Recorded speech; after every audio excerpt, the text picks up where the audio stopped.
Alright, Assalamualaikum warahmatullahi wabarakatuh tuan dan puan, rakan-rakan Facebook. Okey, sekejap saya adjust sikit.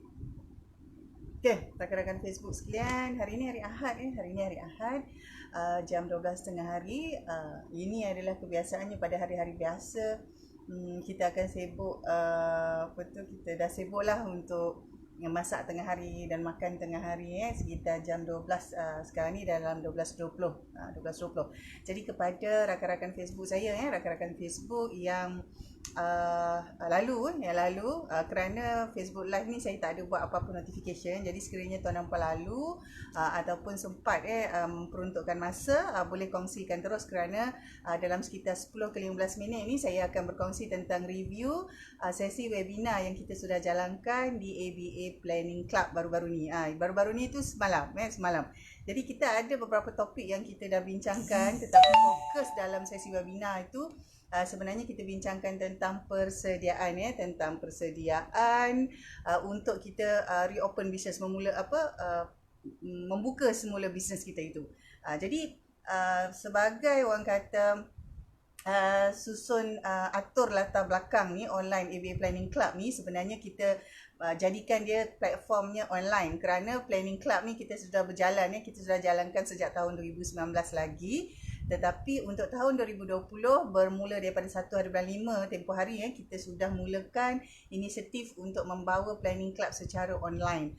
Jadi keahlian yang kita ada sekarang ini dalam setiap sesi aktiviti itu kita hadkan kepada 10, tetapi keahlian tu unlimited lah, tuan dan puan boleh terus membuat pendaftaran secara dari masa ke semasa dia. Kita tak ada had kita tak ada had, tetapi dalam setiap sesi perbincangan, sama ada dia group planning session ataupun dalam webinar, kita peruntukkan tempat duduk dalam 10 sahaja supaya kita ada interaction ataupun kita ada perbincangan yang lebih intensif. Maksudnya kita ada banyak masa untuk ada sesi soal jawab. Jadi dalam webinar tempoh hari kita bincangkan beberapa langkah dan kita dah pilih 3 langkah utama yang kita bincangkan. Jadi dalam sesi webinar itu juga semua diberi peluang untuk berkongsi ataupun bertanya ataupun menyatakan beberapa case study. Tetapi secara etikanya, apabila perkara-perkara yang melibatkan private and confidential PNC, macam maklumat-maklumat kewangan ataupun maklumat-maklumat perancangan dan strategi, kita tidak dedahkan kecuali kalau members sendiri nak sebut dalam ruang berkumpulan. Tetapi setakat ni perkongsian adalah berbentuk kepada apa yang dilakukan, apa yang boleh dilakukan. Dia tidak berbentuk spesifik kepada syarikat masing-masing. Jadi dalam sesi itu juga kita sudah bincang ada beberapa perkara penting, terutamanya antara salah satu perkara yang kita bincangkan adalah tentang keperluan untuk kita mematuhi peraturan-peraturan dan perundangan apabila kita nak move forward. Jadi secara umumnya dalam keadaan sekarang kita tuan dan puan dalam keadaan sekarang, sama ada tuan dan puan berbisnes besar ke kecil ke, seorang ke, berkumpulan ke, tak kira atas kapasiti menjalankan perniagaan itu kita tak kira saiz. Jadi apabila berniaga saja, sebenarnya kita sudah melalui satu fasa yang mana kita mengadaptasi diri dengan krisis. Lepas itu kalau tuan dan puan ingat PKP 1, PKP 2 masuk PKP 3, separuh PKP 2 dan PKP 3 itu kita sebenarnya sudah masuk dalam fasa survival. Dan dalam keadaan itu banyak kali kita sebut survival is pain. Bermakna apabila kita memang ingin survive, ingin meneruskan kehidupan, meneruskan perjalanan perniagaan, dia adalah ada banyak kesakitan yang kita perlu lalui. Survival is pain. Tetapi itulah dia semangat usahawan-usahawan dan juga semangat business owner semua untuk melaluinya. Jadi apa-apa saja keputusan itu adalah mengikut keadaan semasa dia dan keadaan syarikat masing-masing. Jadi sekiranya keputusannya menutup dan nak mulakan baru, keputusannya untuk pivot, keputusannya untuk ubah model bisnes, keputusannya untuk buat bisnes model yang baru. Jadi kesemua ini merupakan perkara-perkara yang kita kata pain, itu tadi. Jadi bukan hanya sekadar pain tu tak ada duit, tak cukup duit, susah hati, bukan. Membuat keputusan-keputusan besar dan membuat tindakan-tindakan itu sudah cukup menyakitkan bagi semua usahawan dan juga semua business owners. Jadi fasa itu kita sebenarnya, fasa survival itu kita sudah lalui. Majority saya boleh katakan 60%, 60 hingga 70% daripada kalangan SME sekarang sudah mula mengorak langkah, sudah mula mengorak langkah dan meneruskan keadaan ini untuk keluar, untuk keluar. Jadi dalam proses nak keluar ni sebenarnya adalah satu lagi pain tuan-tuan dan puan, satu lagi pain kepada usahawan dan business owner kerana dia perlu keluar dalam keadaan being transformed. Jadi bila kita keluar daripada keadaan krisis ni, kita nak keluar, yang kita kata nak reopen lah, nak mulakan semula, ia adalah satu keadaan yang kita perlukan perubahan, transformation. Dahlah survival tu pain. Now to transform is another challenge. Jadi ada keadaan-keadaan apabila kita nak reopen, ada keadaan yang melibatkan kekurangan sumber, keperluan sumber-sumber baru, keperluan sumber ni termasuklah kewangan, termasuklah orang, termasuklah alat kerja, termasuklah fasiliti. Jadi ada perkara ini semua cabaran. Kita ambil contoh yang mudah saja, yang paling ramai orang bercakap adalah tentang pembukaan semula pusat pendidikan. Dalam tempoh kita melalui fasa awal tu, fasa krisis itu, kita kata bukan kita tak nak buka pusat pendidikan, tetapi kerajaan suruh tutup. Tetapi sekarang apabila kita sudah dalam fasa melaluinya dan perlu membuka semula, ada isu lain pula, iaitu isu di mana uncertainties tadi, ketidakyakinan. Apakah SOP-nya nanti? Ketidakyakinan ini bukan hanya pada pelanggan tetapi pada business owner. Ini satu contoh saja untuk pusat pendidikan. Perkara yang sama berlaku untuk semua industri, terutama industri-industri yang terikat dengan peraturan-peraturan yang ketat, termasuklah peraturan-peraturan pada agensi ataupun kerajaan sendiri. Jadi perkara ini kita bincangkan juga dalam sesi webinar bersama dengan ahli kita, dan kita ambil sebenarnya 3 perkara penting, iaitu kita bincangkan tentang keperluan compliance, dan juga kita bincangkan tentang kekuatan individu sebagai business owner itu dalam konteks leadership, dan kita juga bincangkan tentang keperluan menguasai hal-hal keuangan dalam pengurusan bisnes. Jadi semua ni kadang-kadang kita lihat, okey, kalau nak buat bisnes baru kena ada modal baru, kena ada orang baru. Walhal sebenarnya SWOT analisis yang kita buat tu tak mencukupi ataupun tak lengkap. Ada perkara-perkara yang kita tak tengok. Atau kebanyakan usahawan dia tak buat pun SWOT analisis tu. Dia terus tengok apa bisnes lain nak buat. Jadi perkara-perkara ni sebenarnya dalam tempoh 2 jam sesi online webinar Planning Club tempoh hari, semalam sebenarnya kita ada buat perbincangan dan saya dapati 2 jam itu kira berasap lah, berasap. Kerana dalam sesi itu kita tidak memberi jalan penyelesaian. Maksudnya, okey puan, kalau saya nak tutup bisnes saya ni, boleh tak saya buka yang baru? Kita tak ada jawapan. Yelah, tutup, buka yang baru. Betul tu, salah ni. Kita tidak ada jawapan begitu. Kerana kita ada satu faith, satu kepercayaan bahawa semua business owner itu adalah a person with subject matter expert dalam bisnes dia. Jadi dia lebih tahu bisnes dia tu sebenarnya. Tetapi ada soalan-soalan ataupun ada perkara-perkara yang kita bincangkan untuk dilihat semula. Saya tak tengok lah, betul lah untuk reopen apa? Kemungkinan ada risiko lain ataupun kemungkinan ada keperluan additional cost apabila kita nak buka. Contoh. Ataupun kita kata, okey, kita buat bisnes baru. Kalau bisnes baru, adakah kita boleh gunakan sahaja resource sedia ada? Tanpa perlu ada modal yang baru. Ataupun kita perlukan working capital tetapi working capital itu kecil sahaja. Jadi perkara-perkara ni secara terperinci kita tidak bincangkanlah dalam grup, kerana strategi dan planning setiap syarikat itu ada kalanya PNC dan berbentuk orang kata unique ideas. Jadi kita tidak kita taklah minta ahli members dalam online planning club untuk dedahkan, tetapi mana-mana yang dia rasa comfortable untuk berkongsi-kongsi. Kalau tidak, kita akan bincangkan sahaja perkara-perkara itu dalam kerangka framework bagaimana boleh kita lakukannya. Tetapi macam mana exactly nak buat for our own business tu, there will be another session that we propose. Jadi kepada tuan dan puan, rakan-rakan Facebook saya di luar sana, sama ada bisnes tuan dan puan tu kecil atau besar tak kisah, kerana semua perniagaan mesti mempunyai satu perancangan untuk keluar daripada situasi sekarang ni. dan rata-rata di luar sana sudah mula membincangkan ya. Di luar sana sudah ada beberapa perbincangan mengatakan bahawa virus ini bagaimanapun kita perlu laluinya. Katalah, saya ambil contoh pusat pendidikan kerana dia relate dengan semua orang. Semua orang pernah pergi sekolah, semua orang ada anak. Yang ada anak lah, yang ada anak ataupun mungkin mengajar.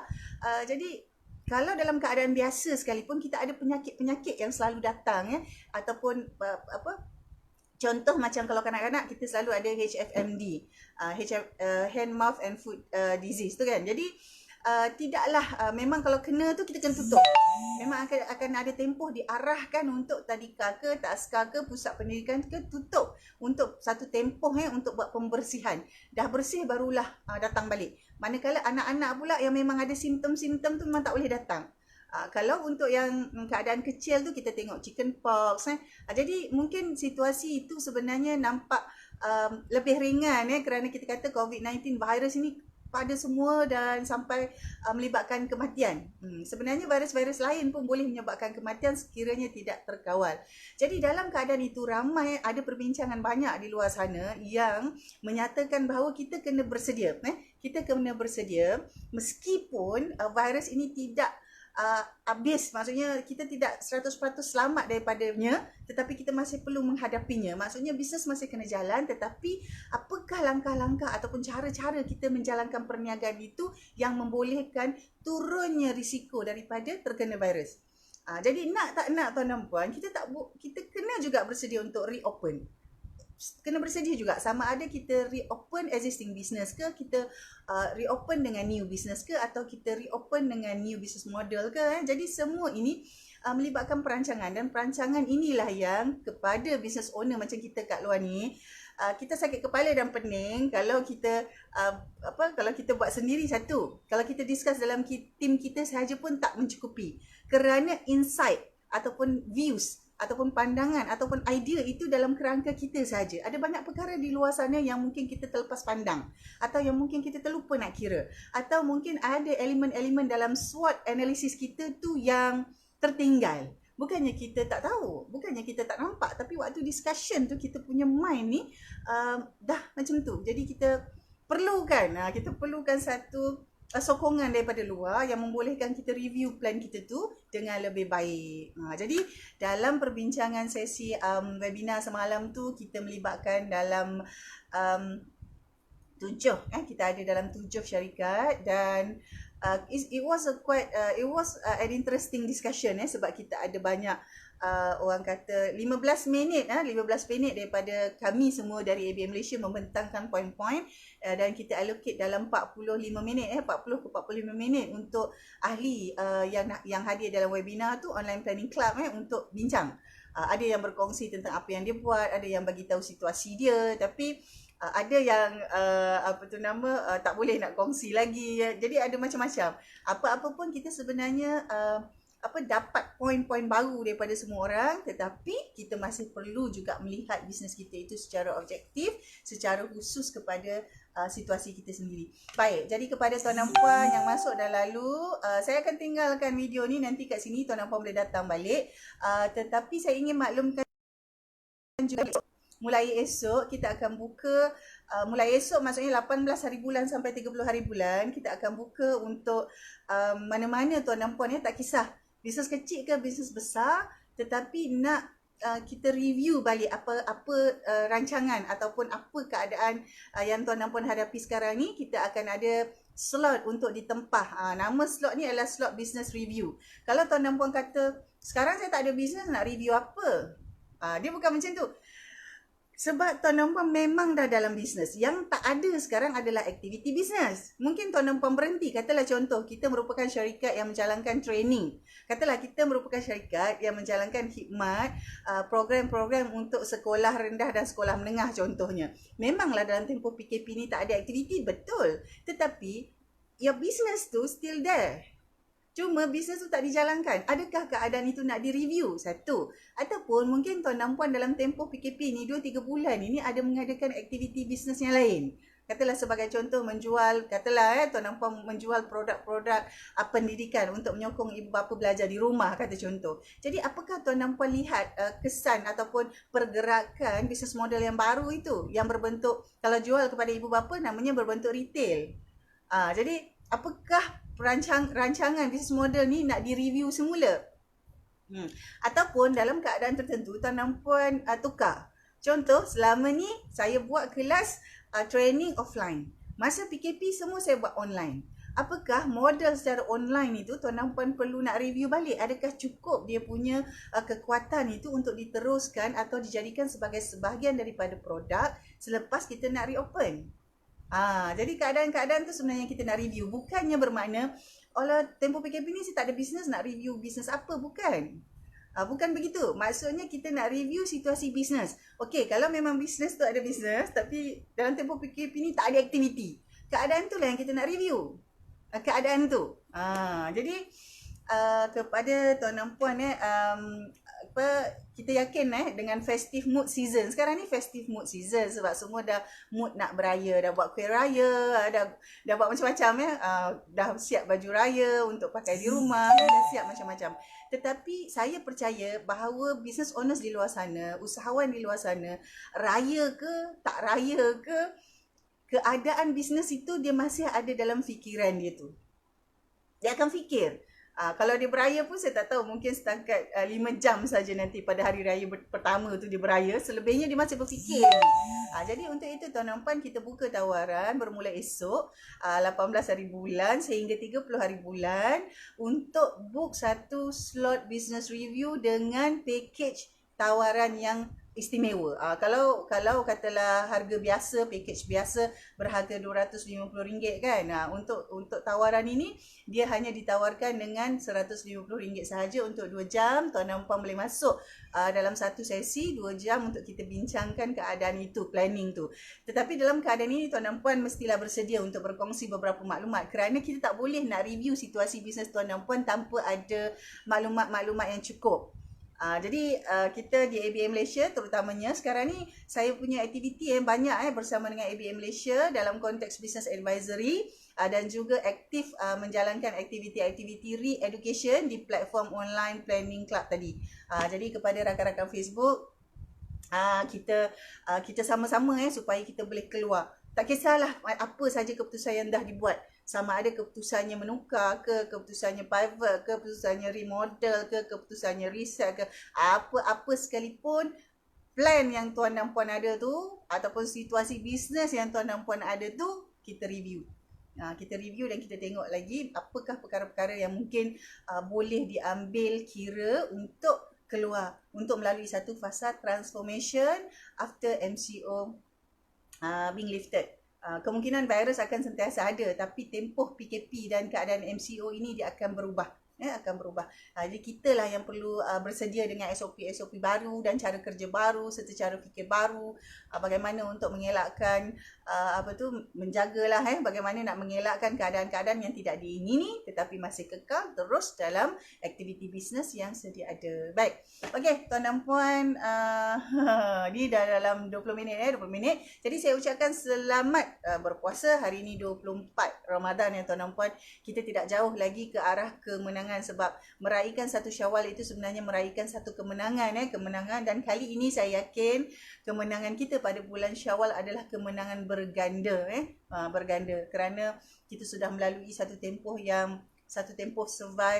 survival yang mungkin tak cukup, mungkin kita kata bukan panjang sangat, tetapi bagi sebahagian besar daripada kita sudah melalui satu fasa menghadapi krisis dan survival yang cukup panjang untuk kita, dan kita tahu bahawa fasa ini mungkin akan berlarutan, tetapi kita mempunyai satu entrepreneurship spirit yang kita akan teruskan dalam keadaan serta dengan keputusan yang kita buat. Baik, untuk itu tuan dan puan, selamat tengah hari, salam Ramadan. InsyaAllah kita akan melalui semua ini dan mencapai kemenangan Ramadan ni nanti dalam pada 1 Syawal lah Alright. Okey, kita jumpa lagi. InsyaAllah besok kita ada video lain Alright. Assalamualaikum.